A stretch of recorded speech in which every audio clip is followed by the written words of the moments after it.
in sort of like what we're starting to see in hospitals and what are the issues and how is the epidemic kind of evolving over time, we can definitely talk about that. I think Sounds good. Yeah. I think Rabbi Gervitz, what you kind of also want to talk about is sort of like what does it really mean to do this social distancing and what kind of interactions are okay to have and what kind should we try not to have and things like that. So are there other kinds of questions too that people want me to try to think about?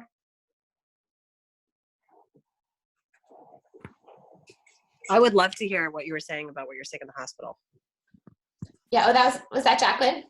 Yeah, hi. Hi, how are you? I miss you. Me too, dude. We need Emily and Dylan. I know, right? Yeah, so I can talk about that too.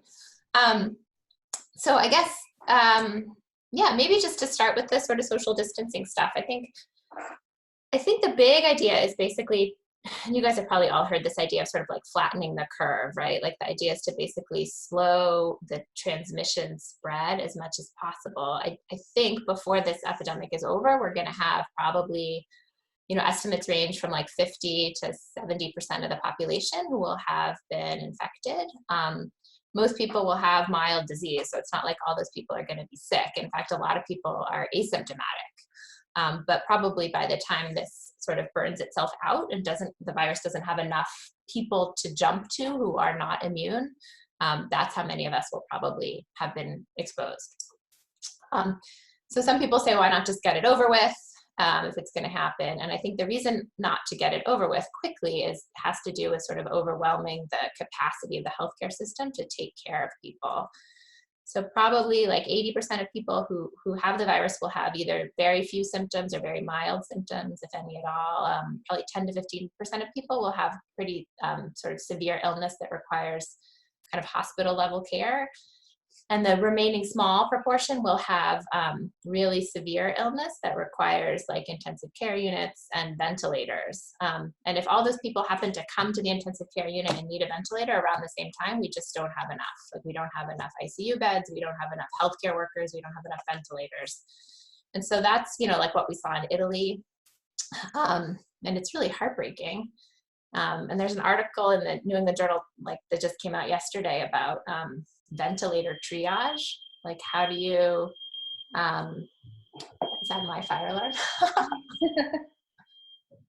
Always think so. Sorry. You need to deal with that. Go. It's okay. How do you decide? Never a dull moment. Would you take someone off a ventilator to put someone else on a ventilator? And it's just like the most horrible thought ever. So the idea is just, although it's like really painful, to spread it out over a longer period of time, like to just keep the numbers below what the capacity of the healthcare system is to take care of. So I've like tried to explain that to my kids, and I don't think they are that keen on that argument. Like they just want to see their friends. So that's really challenging. So what does it mean to try to, like, what are the interventions we can do to just like slow that down? You can also skip me since there's like some sort of weird noise here and come back to me. Should we do that? Sorry. Can you guys make it stop? We're trying. We set off the fire alarms. I don't know what to tell you. Okay. You can handle I'm that. working on it. All right. Do you want to come back to me? As you like. Sure. Can you hear me? We Yeah, can hear you fine. Oh, you can. Okay. I mean, I can also move it. Oop, I think they got it. There's a couple of questions that have already come through. No. I want to be a poor Tony Fauci. Yeah, no, I think Trump is just totally like not listening to the science at all, as has been his style for years and years and years. But in particular now, I don't think we're going to be done in 2 weeks. And another question that I don't think you can see, but I can, is that so if people have even just mild symptoms, one of the things that people, does that then mean once they're sort of feeling better that they're then immune? That's what we hope. There's a lot of debate about that. We don't know. These coronaviruses are these like RNA viruses. They mutate pretty quickly. So I think it's likely that there won't be like immunity that lasts forever. It might be more like a flu virus where you need to get sort of, if we have a vaccine, you need to get vaccinated every year. How quickly that happens, we don't know. There is this sort of lingering concern about a second strain emerging in China. Like we've been starting to see some people raising that question. I don't think we have any data on it yet, but I think the hope is that it will be, at least you'll have short-term immunity, and then could sort of go about your business safely. But one of the problems is we don't have testing for people who are asymptomatic, or even really with mild symptoms. And so there are a lot of respiratory viruses going around right now that are not coronavirus. And so if you have a little fever and a cough and a cold, and we just don't have any way to know if that's what you had or you had something else. So in terms of what kind of interactions we can do, I think the way I've been trying to think about it is, obviously you have to sort of balance what would be totally optimal from the standpoint of ending transmission with what you can do as a human being who needs to have contact with the people you love. So in theory, if we all stayed home for 2 weeks and nobody touched anyone, it would kind of die out. But it just takes a little bit of interaction for that, all of the mitigation efforts to basically be overwhelmed. So we've been trying to think about it as create sort of a nuclear household group for yourself. And those are the people that you have contact with, and you're going to share space, and you're going to touch the same surfaces, and you're going to breathe on each other. But within that group, then try to limit the contacts from that group outward. So if you've decided that your house is, for example, we're going to try to keep it the 5 of us. So as few contacts as we can have outside, or we have my nanny too. So outside the 5 of us, but no one has seen my mom in 2 weeks, which is really sad. And so to try not to have as few interactions with the people in that group that would either bring something into your house or take something out of your house as possible. So obviously some things you have to do, right? To get food, you have to get medicines, you have to do some sort of essential things. Andy has to go to work, which is probably the biggest exposure that we all have. All of our work has been remote, which is kind of amazing. There's a team of people in the hospital seeing patients, and then everybody else is doing a million things in the computer. So reviewing all the records and reviewing CT scans and looking at test results and calling the patients in their rooms or calling the providers in the hospital, that kind of stuff. So we're really trying to minimize who's touching the same surfaces and who's breathing on each other. So I think that's what I'm mostly trying to encourage people to do. And so initially when this all started, I thought, oh, maybe a play date with 1 or 2 people would be okay. But now I've just said, no, we're just going to lock down the group as much as we can, which has not, gone over very well. So I'm curious how other people are sort of finding that they're helping their kids to understand that. Mine are mad at me, why do you have to talk about work all the time? Right. No, I think that I'd mentioned to Andrea that, even on sort of community Facebook groups, that there was sort of some, a little bit of pushback and a little bit of unnecessary unpleasantness between people in town of, who were reacting to someone who was why am I still seeing groups of kids hanging out on the street? I'd like to think that we're not seeing groups of kids hanging out on the street at the beginning of this week compared to the middle of last week. I think that the message is getting through, but I think certainly for our parents to know that doing what you just described really is best practice is helpful. Marile. So I'm wondering, I'm hearing a lot from people I'm worried about touching my mail, or I'm worried about touching money, or, we're trading puzzles. So what's the likelihood, or what's your concern in terms of, surface transmission in terms of kind of everyday objects? Yeah, that's a great question. We've seen a lot of differing data on how long the virus can live on surfaces. And so I think it's at least several days on most surfaces, maybe a little bit longer on metal. So again, it's sort of a balance of what you can do to try to just minimize the risk of either passing something from your own house outward or bringing something to your own house inward. So I've been sort of I think we've been getting the mail. It's probably, you could kind of wipe it with a Clorox wipe, the Amazon boxes that come, wipe them off, that kind of stuff. You could also make yourself totally nuts doing this. So yeah, if it's been sitting for several days, it's probably fine. So my mom, for example, who I'm worried about because she's older and has a lot of comorbidities, she's letting all her deliveries sit for 3 days, and she's getting them from downstairs in her apartment building. So I guess that probably is good. But for in your own house, maybe I do like sort of when I go to the gas station, like wipe down the pump and the little touch screen and the little touch screen on the Stop and Shop checkout and stuff like that. Seems like lots of people touch those.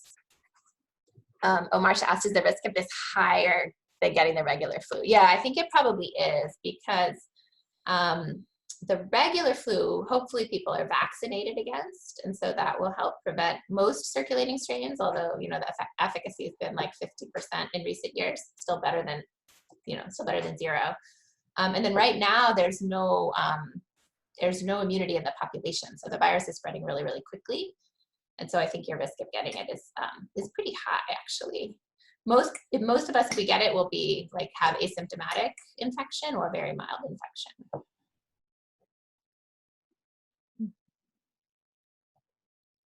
Oh, yeah.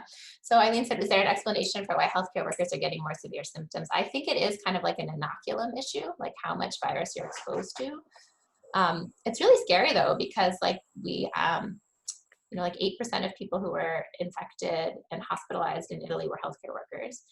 And then already we have seen several of my colleagues have already tested positive. There's been a couple of ICU docs who've been, a couple of ER and surgeons actually who were in the ICU, and one just died like in their 40s. So I don't know why. I think it probably is just exposure to lots and lots and lots of virus, but I don't really think we know. Varied timeframes. Oh yeah. So test results are a mess. It depends where your test goes, how long it'll take to get back. So the Department of Public Health is running them at the state lab, and their turnaround time right now is about 24 to 48 hours. They've done a really good job. It's come down a couple of days. And then a lot of the testing places are sending the labs to commercial labs, like to Quest or something like that. And those are taking like 4 to 7 days. And then for patients, for example, that are getting tested, like sick inpatients in the hospital, now we're testing them in our own lab. A lot of the hospitals have set up their own laboratory systems, and that's really quick, probably less than, once they run it, it just takes like 2 hours. You just have to get in the queue. So it's taking like 24 hours. And then, Jackie, are you thinking like when you're waiting for your test result, like are you supposed to quarantine until you get it back? Yeah, is it like encouragement, or is it like kind of forced containment? Like, is it vary by state? What is the protocol? Yes, so if you are supposed to stay home until you get your test result back. People are not really doing that, which is terrible. Right.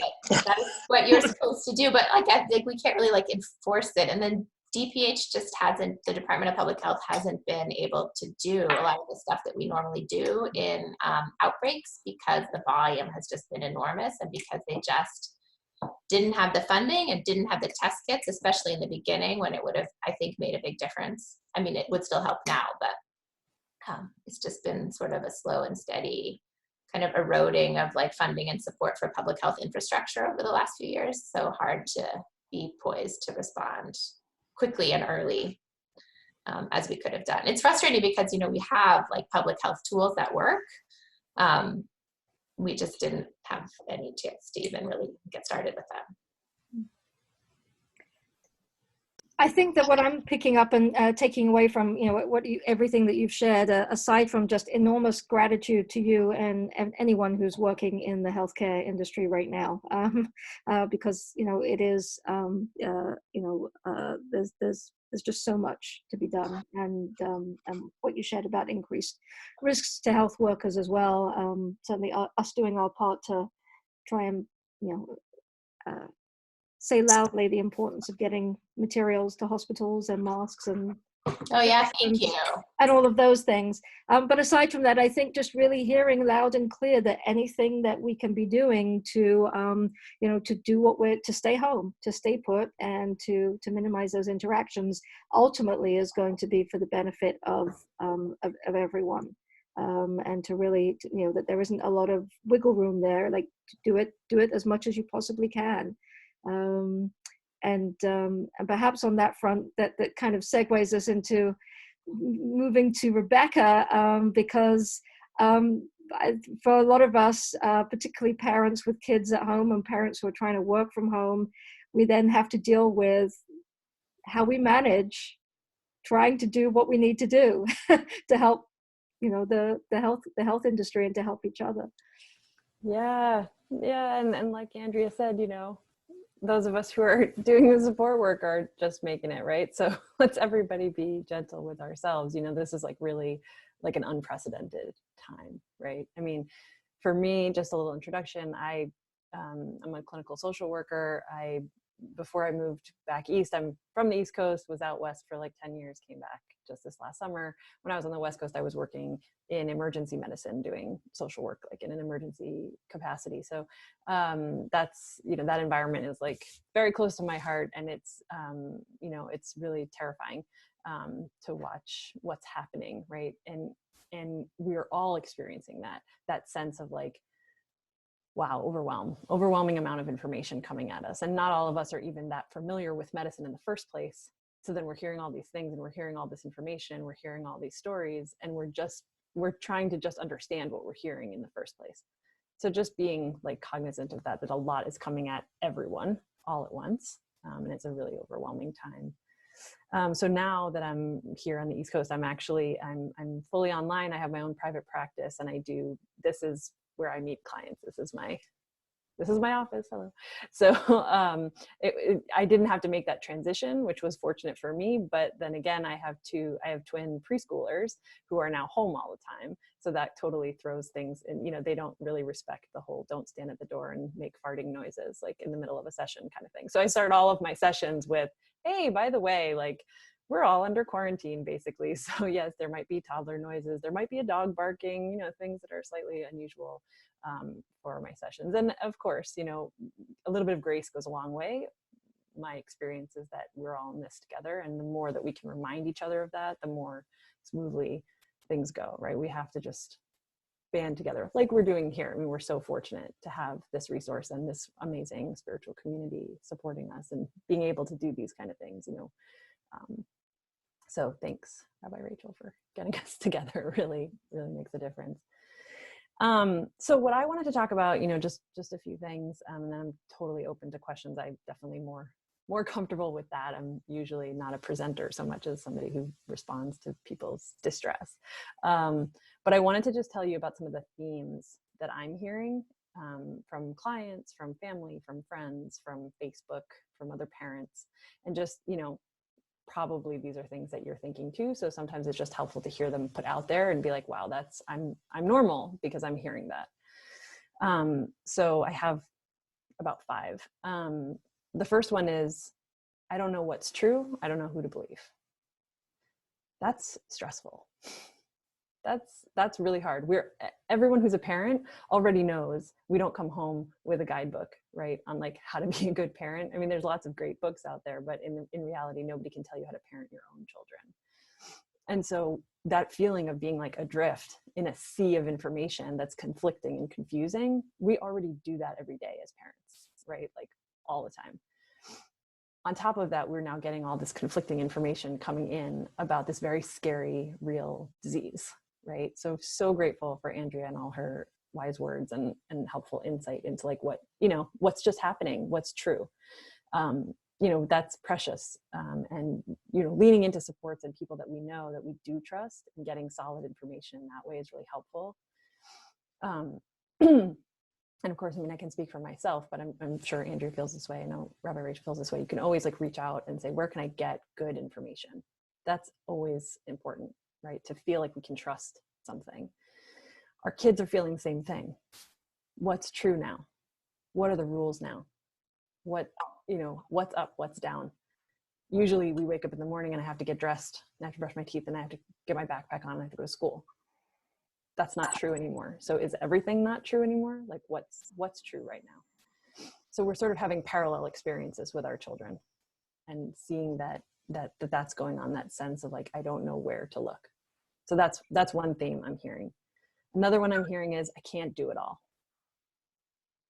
And especially this week, I've just gotten all this information about what to expect, what my kids are expected to do to keep up in school. And, holy shit, what am I supposed to do about that? Excuse my language. So, seriously though, like really, really, what more can they ask? And we're just trying to make sure like literally the house doesn't burn down, right, Andrea? I mean, like literally. So, you know, all of that to say, like, I can't do it all. And our kids are also giving us the same message. I can't do it all. I can't make you happy all the time, mom, dad. Like, I can't do it all, because they're also stressed out. And we're asking a lot of them, you know, stay quiet when I'm on a conference call, you know, follow the rules all the time because I need sanity right now. Stay away from your friends because it's what we have to do. You know, there's a sense of like total overwhelm. I can't do it all. A third theme I'm hearing is not feeling productive. That kind of comes with, I can't do it all. So we all kind of value being productive members of society, right?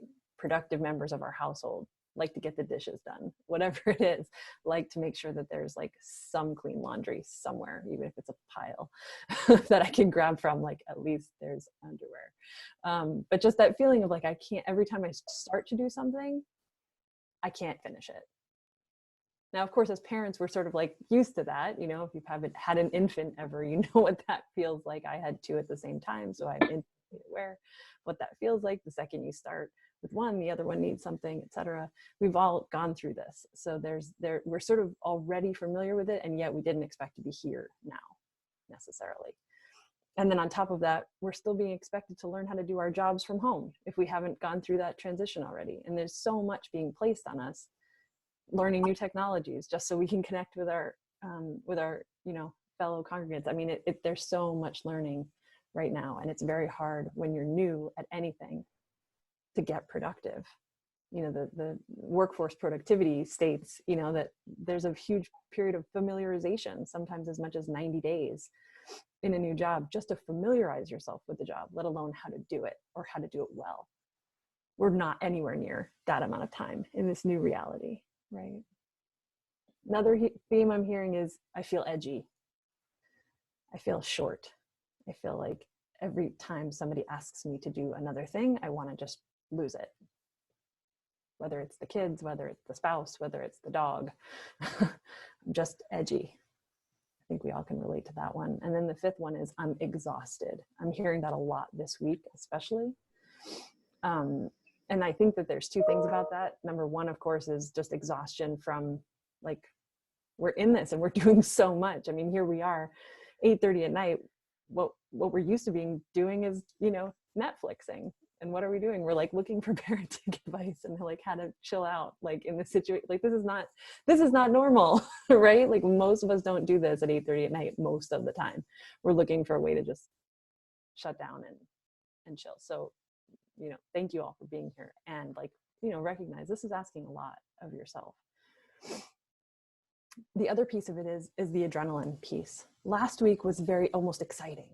Things are shutting down, schools are closing, there's a new reality. I'm gonna make my beautiful, colorful chart of the schedule for my kids. It's all gonna go great. We're gonna make robots, we're gonna do this, whatever. It's almost exciting, but it's also like, adrenaline, you know, you almost can't sleep, drinking so much coffee. I talked to Rabbi Rachel last week and I was like, I can barely hold the phone straight because I'm shaking with adrenaline and coffee. You know, it's that feeling, right, of just like pumped up. The thing that happens very naturally, and this is sort of brain chemistry, is like after the adrenaline rush comes like the pumping up of the cortisol and then the exhaustion afterwards. We have like adrenal burnout. And so on top of being exhausted and disappointed that this is still going on and will be for some time, despite what the president might have said, we're really tired physically, and we're having like a central nervous system kind of shutdown experience. And then that has like a ramification for how we feel emotionally. So all of these things are just like really normal experiences. And I just wanted to share that with you, that these are 5 of the sort of themes of distress that I've been hearing very recently. And then, speaking of distress, I just wanted to share with you guys a couple of little tools, tiny tools that might be useful. I know some people are like, please don't throw anything else in. You don't need any other colorful charts. Take them or leave them. It's fine if they're not of interest right now. So I don't even know if you'll be able to see them because I put them on a little paper here. But in the middle, you have this word across the top, distress. It's probably mirrored, but basically if you hold on to the D and the I, you've got stress. This is considered a stress thermometer or a distress thermometer. We can take our distress temperature And this is something we can share with kids of any age, pretty much, because all kids know what a thermometer is. And we know what a thermometer is, of course. This is commonly used in clinics to kind of just look at our behavioral experience. And it's totally subjective. There is no right or wrong answer. This is like, how do I feel right now? And like right now, like I can tell you right now, I'm in the green because I'm really enjoying being here with all of you. And I'm getting something good from this. So I can feel it for me. But I can tell you that literally before I got on this call, I was red. I was very distressed. I was very tired. I had just put my children to bed. Spousal like tiff over something small, because that's what we do when we're tired. So it can change, right? What our temperature is can change. Just like when we're actually sick, we take our temperature a lot through the day, right? So this can be something really useful if we're like having a very heated moment for ourselves or for our kids. Like, can we take temperature right now? And just keep it simple, green, yellow, red. We can talk about it. If it's red, sometimes it's like, okay, what do we need to do to triage and just get a little cooler? How do we get to yellow at least, if not down to green? Similarly, like for really little kids, stoplights are fun. And we can do that for behaviors. We can say like, okay, red light, green light, 1, 2, 3, right? Whatever they're doing, this is a red right now. What you're doing is a red light. Or what you're doing right now is a green light. Keep it up. You're doing amazing, right? So giving positive feedback where we can, that can be really helpful. We can, if we need to, like if we're working from home and we need to let kids know like they're not allowed inside, we might like even come up with a little chart, red light, yellow light, green light, put it outside the door with a little arrow pointing to the red light, stop, put a little stop sign on the door, those kind of things. Like all kids, no matter the age, can really relate to that. Even bigger kids can appreciate like, oh, stop sign, I'm not going in there right now. It's just helpful to communicate. I will say that the communication piece is probably the single biggest tool you have in your toolbox right now for getting through this. Communicating with yourself, communicating with your spouse, communicating with your kids, even if it's something small.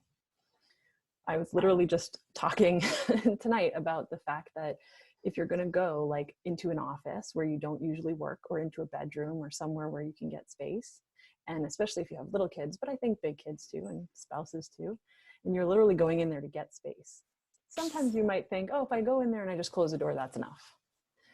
It's helpful to over communicate and say, hey, I'll be back. I'm going to work. Just like we would do if we were like getting into our car, right? It's that double or triple communication. It seems strange. It seems obvious. But the more that we communicate, the more easily we can share space in these like really tight quarters. And finally, I have one other piece. I'm not even going to show it to you because it's like too hard to read, but it's an acronym. And it's an acronym that I love. It's called HALT, as in like stop, right? But it's HALT. The acronym HALT is super helpful under stressful times. If you are feeling any of the 4 symptoms that are going to be described under HALT, you need to halt, stop what you're doing, and take a minute. So the acronym is hungry, angry, lonely, or tired.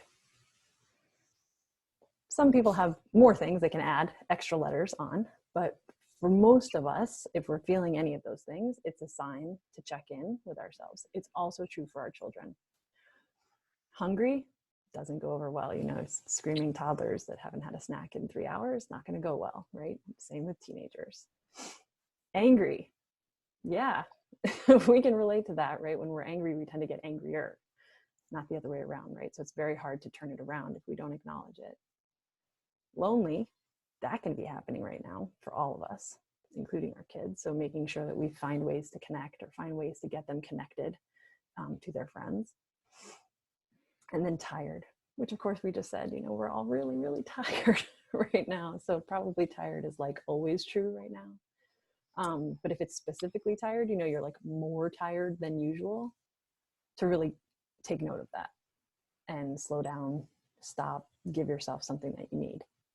So that's just some little tools that can be helpful. I mean, I think the biggest thing about this is to think of it more like a marathon than a sprint. And so when it comes to mental health, giving yourself that grace of stretching out the amount of time that you're giving yourself to do things. Things that usually take you an hour, give yourself 2, 3, 4 hours, you know, looking at the dishes. If I can wash just one dish before I get interrupted or have other things to do. Hey, you made progress. You washed a dish. It seems strange. Seems a little bit like counterintuitive, but these are times for gentleness, and that can very much help, you know, our mental health and help us how we can be with our kids. I see there's a question over here. What are your thoughts about quelling anxiety during this time for people who are scared by the facts? So many people getting sick and dying and lack of medical resources. Do you think it is good, bad to watch, check the news, and how much is good or too much? Really good question. So I'm gonna start with the last question first. So do I think it's good to watch, good or bad to watch or check the news? I think it's good to know what the headlines are. For example, it would be helpful to know if, you know, like yesterday, the state was shut down for non-essential business. That's a very important headline to know. It's important to know if things are improving. You know, if we're seeing a decrease in cases in Italy, hey, that's good news for everybody, because that's been really hard to know. Do I think it's necessarily a time to watch every newscast all day long? No, I don't necessarily recommend that ever, but some people are news junkies. They really like it. I understand that. I think that we need probably to have even more balance than I might ordinarily suggest with the news. It's not about putting our head in the sand. We don't want to do that either, because we want to stay positively informed. But because the news changes every day, and because the details change every day in such a dramatic fashion and very much cascading fashion, we want to do what we can to protect our inner world. Our inner world is already very overloaded. So I work with a lot of people who have like past traumas, things that they've been through that make it really hard for them to deal when they get overwhelmed. Now we all know, you know, especially as Jews, about generational trauma, and we're all probably sort of almost like inherently cued to that. There's a certain degree to which we can't take it all in at once. You just can't. We cannot digest the enormity of this in a single sitting. So you wouldn't expect yourself to eat all of your calories in one meal. Don't expect yourself to understand or be able to cognize all of this at once. So all of the kind of shocking news stuff, I would say be protective. I mean, even for myself, I can tell you, like, because I'm in this with you, you know, I just hope I'm not coming off as high and mighty, because I'm definitely not there. It's definitely like I have my moments too. The other night I was, you know, watching the news, and they were simultaneously saying, well, the great news coming out of South Korea is, you know, almost all the illness is mild. But then they like followed it immediately up with like pictures of army trucks in Italy carrying remains. Really hard to know how to simultaneously hold those two things. And I don't think that it's wise for anybody in this time of tremendous overwhelm to experience that all day long. Having had that happen once, I'm a pretty sensitive person, that stuck with me for days. So if I had to see those kind of images again and again and again, it's kind of like what we all went through with 9/11, where they just kept showing it over and over and over and again. How many times did we see that? Very deeply impactful on our psyches. So for the same reason, you know, we really want to just do a little bit of filtering. It's a really good opportunity also to remember and check in, especially because we have children in the house. Not all news is really child friendly or safe. All kinds of things, even you know, even the commercials that come on sometimes, which of course are becoming repetitive now, are, you know, you just don't realize what's on. And we think, oh, I'm just checking the news, or I'm just checking this news conference, but they're being exposed to it as well.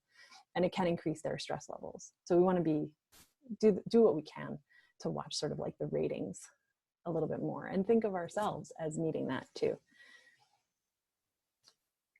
So the other question that you had was quelling anxiety and scared from the facts. You know, again, I think increasing self-care is a really big deal right now. And it's not self-care like, you know, what we ordinarily hear a lot of, like, go get yourself a massage or go get a pedicure, or, you know, we can't do those things. So it's all the at-home stuff, whether it's taking a bubble bath or even just taking a shower. I mean, you know, I have 2 3-year-olds, so just taking a shower feels like a spa anyway. Like, I mean, but like, you know, make sure you do that more often, the simple things. It can also just mean lingering. I think we have a lot of really good resources in Judaism that I'm sure Rabbi Rachel could do, like, some pretty cool, she could teach us a lot about it, but like lingering with blessing over small moments, whether it's blessing your food more often, or, you know, saying some version of Birkat Hamazon or something. It doesn't have to be anything, you know, major, but the idea that we kind of like extend the positive moments. And again, we're sort of trying to mitigate the negative ones, because it's all kind of negative right now. So that's what I suggest for anxiety right now, is it's increase the positive in whatever way that you can, and increase connection. Connection is really important. And then the third piece is boundaries. Having boundaries, setting boundaries with yourself for how much time you're going to let yourself be anxious about something. So it's not about, oh, I can't have my feelings on this. We want to have feelings. In fact, we really want to normalize your feelings and express them and know what they are. That's why I started this presentation with, like, here are some themes of stress, because it's real. It's real. You have to feel them. But it's also okay to feel them for periods of time. And say, okay, I'm going to have some time right now to feel all my feelings. And then I'm going to go do something else to distract myself. I'm going to take myself on a walk, or I'm going to go do something else. You don't have to feel, again, all your feelings at once. You don't have to digest them all at the same time. So hopefully that's helpful. Rebecca, there's one more question, and then I'll hand over the mantle to Marile. We can always take some extra questions at the end, but one more, that, I don't know if you can see that. How are you explaining this to your 3-year-olds and, you know, people who have young kids? Yeah. So, yeah, good question. I'm being honest without being overly instructive. So they know, like, they ask me every day, you know, is this a school day? Because they like to go to preschool. They only go a few days a week, but they're like, is it a school day, or is it a Hebrew school day? Like, because they go to Garnim on Sundays, and, you know, they want to do their things. You know, they want to go to their swim lessons, and they, you know, they know the things that we do. And I have to say, no, it isn't. I really wish it was, but it isn't. Do you remember why? And as soon as I ask them, do you remember why? They say, the coronavirus, which, in, you know, sing-songy voice, which is really adorable. But also, like, really kind of like heartbreaking too, right? That they know what that is. But for them, you know, it's just not knowing what it is and feeling some control over their own experience that they understand. And then following it up with, you know, I know we can't do the things that we usually do, but today we can do something else. And here's some things I thought we could do. Which one do you want to do? And giving them some choice. So I thought we could hold our own music class, or I thought we could FaceTime with our aunt, or I thought we could, you know, do an art project for Passover, or whatever it is that I, you know, sort of. And so the night before, I've been trying, before I go to bed, to just jot down a few ideas, so that I can tell them in the morning, because I know they're going to be upset. Oh, it's not a school day. And they forget, right? They have like little goldfish memories. They go to sleep and they wake up and they just don't remember that they can't go to school today. And they don't have a concept of time, that it's, and not, to be fair, we don't really know how long this is going to go on for either. So just sticking to what's true in the day and not necessarily more than that. And giving them a sense of control over what they can control. So giving them, you know, okay, well, we can't have that option, but here's some other options that we have. So that's how I'm handling it. I don't know if it's correct, but it seems like it's helping. They seem to be in pretty good spirits. I saw my grandson in LA. We just got some pictures earlier this evening. He had a virtual play date on FaceTime with a friend of his, and this 4-year-old, who has not, in my experience, had an incredibly long attention span, managed to spend an entire hour showing his friend his toys. And they were just like show and tell, back and forth, and he had an amazing virtual play date. It's simple, but it was very meaningful. Absolutely. Absolutely. Yeah. We've done some of that. That is a really good idea. I saw a friend of mine has I can't remember how old her daughter is, maybe 7 or 8. She had a play date today over FaceTime, and they were playing with makeup, and she let her go to town. And, you know, the things that they would do if they were kind of basically getting into a little bit of trouble in mommy's bathroom, you know, like, but she just let them do it over FaceTime, and they had a great time. So, you know, making sure that they stay connected and feel like they, you know, they're not being punished. That's a really important message as well. But again, you know, trying to boost the positivity. These are things that we can really enjoy. Let's try to do that. With that said, forgive yourself if some days that feels like too much. That's a lot to be the cheerleader, to be the positive one all the time in the family and be like, today's a great day. If today is a really bad day for you, mom or dad, and you just can't get there from here, you know, you can ask them what they want to do just to put it back on them. And if they're like, I don't know, it's okay to have a down day. Everybody has a mental health day. Because one way that I'm thinking of this, and especially with that distress thermometer we talked about, is even though we're not all sick that we know of, we're kind of having like a collective sick day, like over weeks, right? And so sometimes when we have that collective sick time, like we watch more Frozen than usual or whatever your kids like, right? So that, you know, sure, you're not going to do that every day, but being on the lookout for when that's necessary for everybody. Thank you. That's really wonderful, wonderful advice, and really helps to put things in perspective. And talking about play dates and being creative, that's a wonderful segue over to Marile to take us out with some bright, sparky things to help us figure out how to do that. Well, sorry, you froze for a minute for me there. I did. I'm not sure why that was, but I think we're good. Yeah. My turn? You're turning it over? Your turn. Okay, Yeah, sorry, I missed the introduction. So first of all, I want to say I have absolutely no business being on a panel with two such intelligent and well-qualified women, but I'm honored to be here nonetheless. And I think hopefully I can bring a little bit of levity and fun. You know, it's interesting. I think I'm sort of an eternal optimist, and so I actually feel a lot of really positive things coming out of this experience, and I'm actually not having as much trouble embracing the positivity. And I recognize that to many degrees that comes from a place of privilege, but there's a lot of really beautiful, amazing things that I've seen happening. So if you step outside, you know, the number of families and people that are outside enjoying nature and taking the time to go for a walk or a bike ride and doing family projects in the yard or playing baseball together is, you know, so much more than I've seen in years.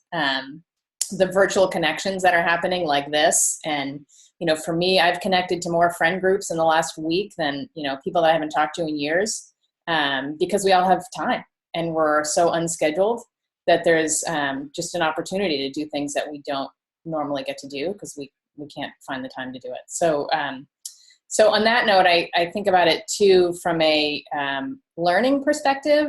I'm looking at this with my kids as an opportunity to, you know, not necessarily do the sort of, and I know realize it's different for everybody in different schools and whatnot. But for my kids, most of the online work at this point is review and kind of busy work because the teachers aren't allowed to, or able to teach new stuff yet.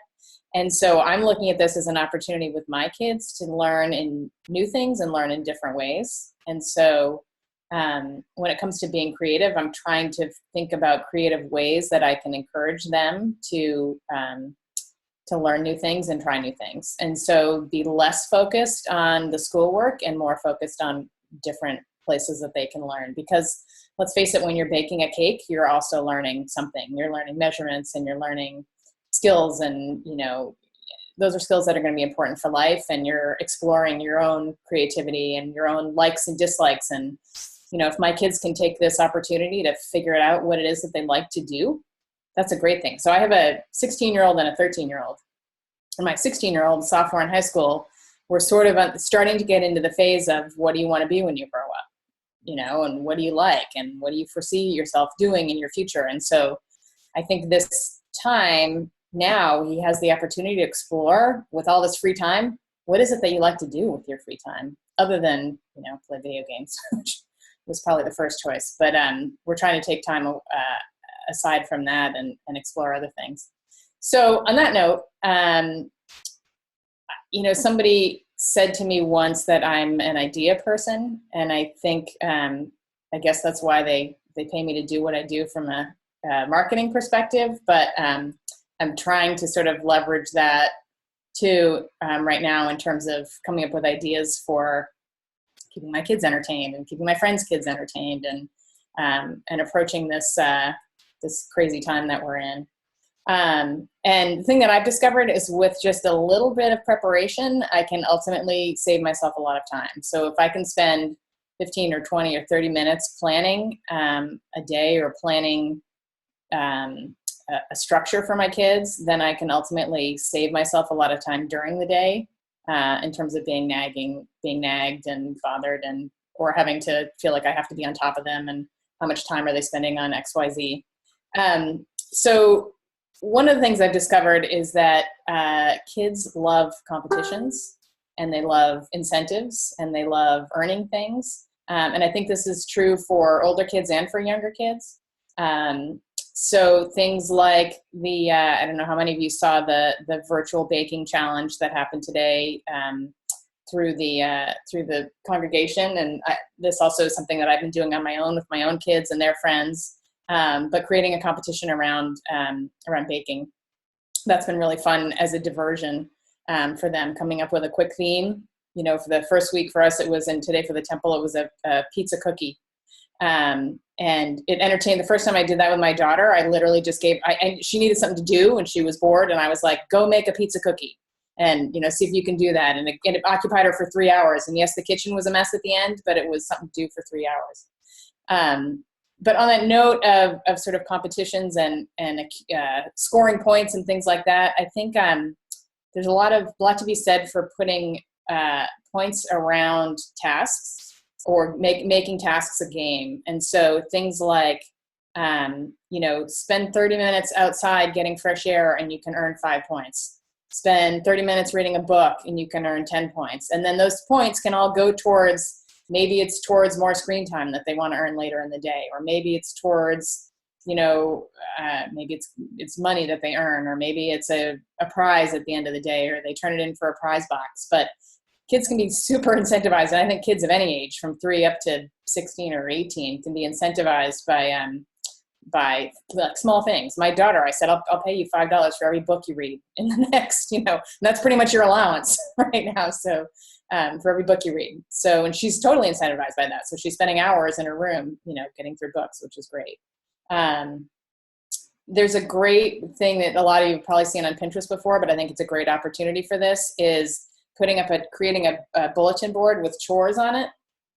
All kinds of chores that can be done around the house, and attaching either points or money or whatever it is to each of those chores, making them all worth something.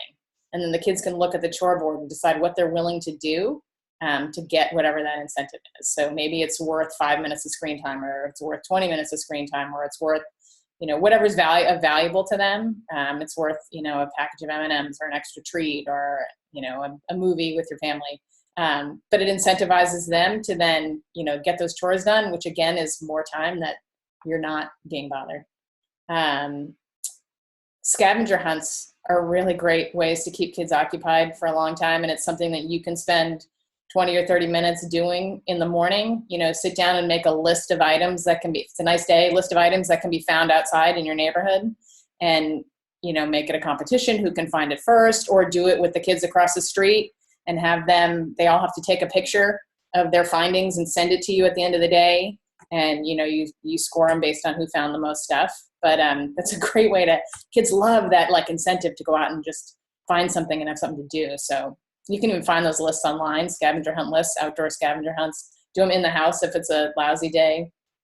So those are just a few ways. Again, challenges, things like Lego challenges, baking challenges, TikTok challenges. Challenge them to create a certain kind of TikTok.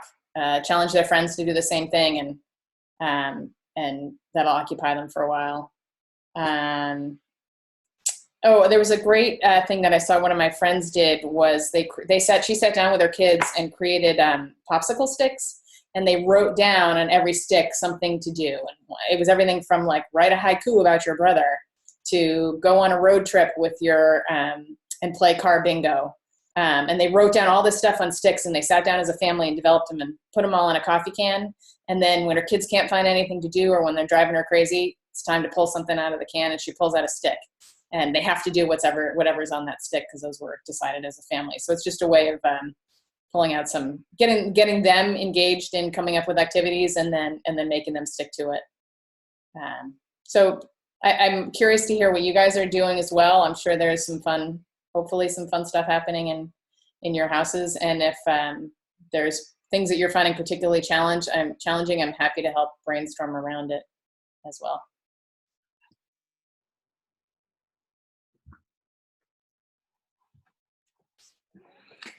That's a fantastic list to get us started. If others do have some fun things they've done, or some things that they've tried with their kids that really worked, please let's take a few minutes and share some great ideas.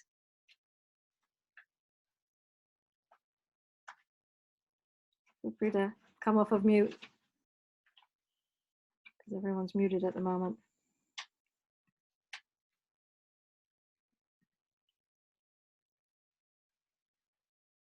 Huh? No idea.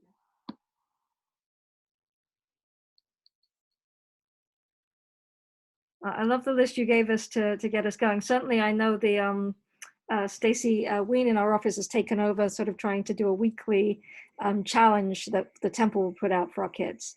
So that will keep going. I saw some great pizza cookies today. Yes. We get to know the winner tomorrow morning, but yeah, it looked good. The other thing I'll come back to, actually something that Rebecca had mentioned earlier, which was about sort of how do we, for ourselves and also for our kids, sort of help with those anxious moments. And I know that with kids, anxiety can look different than it is for us.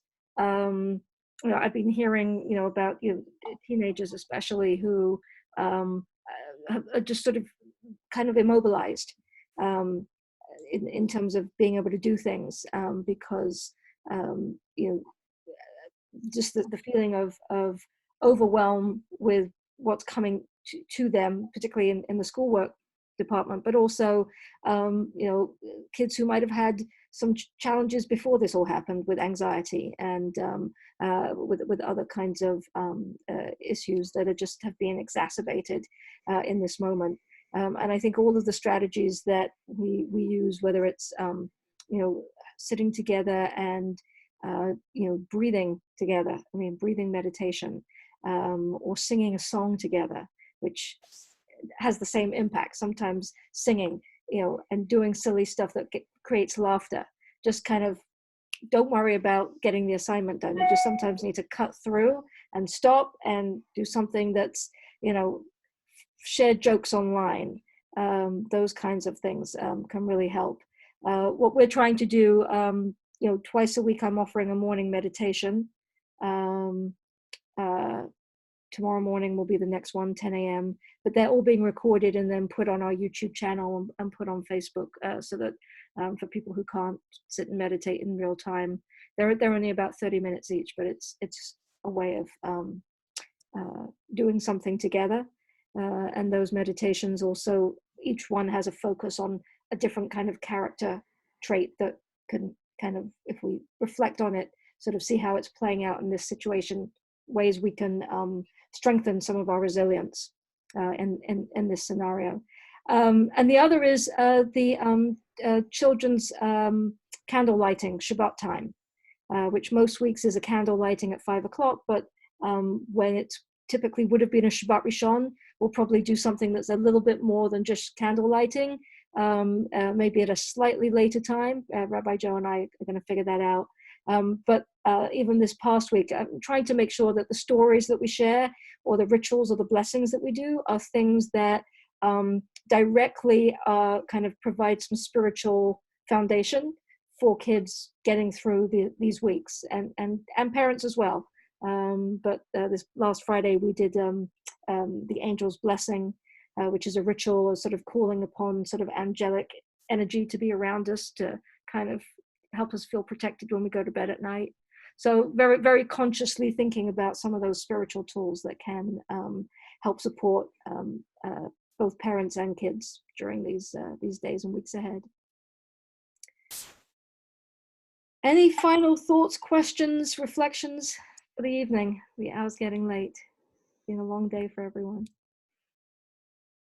Yes, I mean, absolutely. I want to say enormous gratitude to Andrea and to Rebecca and to Marile for sharing your expertise and your ideas and providing this forum, which we can now then share out with a whole lot of other people who can reap the benefits of what you shared this evening at times when they're not being hassled or nagged or just simply too exhausted to do anything else, and can have a chance to absorb some of this information in their own time.